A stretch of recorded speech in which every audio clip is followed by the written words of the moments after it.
22শে জানুয়ারি অযোধ্যায় রাম মন্দিরে রামলালার প্রাণ প্রতিষ্ঠা। রামলালার প্রাণ প্রতিষ্ঠা নিয়ে উদ্বেলিত গোটা দেশ। স্বাভাবিক কারণেই 22শে জানুয়ারি রামলালার প্রাণ প্রতিষ্ঠা চাক্ষুষ করতে সরকারি দপ্তরগুলি ছুটি ঘোষণার দাবি তুলেছিলেন সরকারি কর্মীরা। এবারে সরকারি কর্মীদের দাবি মেনে 22শে জানুয়ারি অর্থ দিবস ছুটি ঘোষণা করল কেন্দ্র।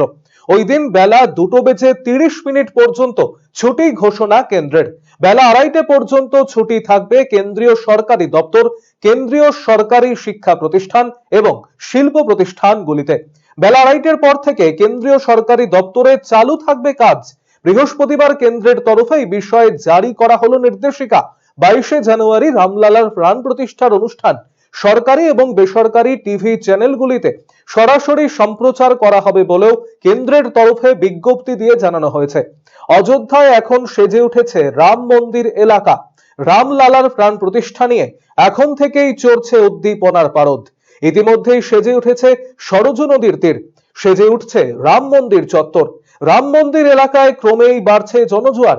এবার 22শে জানুয়ারি কেন্দ্রের তরফে অর্থ দিবস ছুটি ঘোষণায় খুশির হাওয়া কেন্দ্রীয় সরকারি কর্মচারী মহলে।